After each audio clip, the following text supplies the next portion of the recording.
Несовесни поединци или пак неодговорни млади веќе го подриваат проектот вреден над 850.000 евра со кој градот Кочани заедно со населбата Оризари ќе добијат повеќекратно, поквалитетно и поекономично осветлување.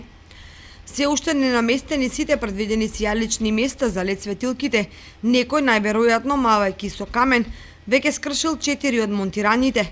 Со тоа направил штета од околу 400 евра. Освен тоа, на тие места улиците се во мрак, а минувачите имаат проблем при движењето. Еве ги сменија новите лед светилки, како сте задоволни? Добри се. Добри се. Јас сум задоволен кај нас ги сменија и многу се добри. Повеќе ли се гледа сега со? Повеќе се гледа и тоа се гледа повеќе на улицата него по становите. Еве имам информација дека во неколку населени места били скршени. Тоа не знам. Што мислите, треба ли тоа да се прави? Не. Тоа не треба и тоа. Тие треба најстрого да се казнат, што ги искашат. Супер бе, супер, многу се јаки. Светилка тоа е рефлектор, не е онаква светилка. Подобри си далеко, подобри и имат поголем обем на светлост. Гледам дека не е некоја како ние што беа. Ево вие тегите. Тие се подобри, поквалитетни, имат широк обем на осветлување.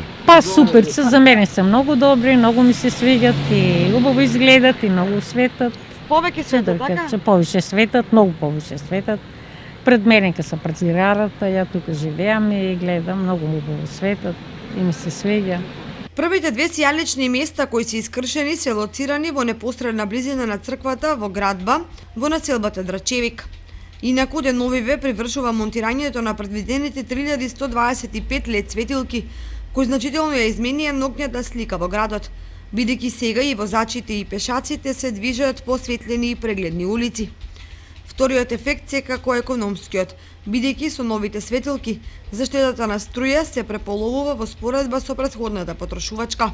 Дека станува збор за револуционерен технолошки зафат, потврдува компјутерското следење на секое сијалично место, при што со еден клик се добиваат податоци за карактеристиките на лед светилката, височината на која е монтирана, материјалот од кој е изработен столбот и слично.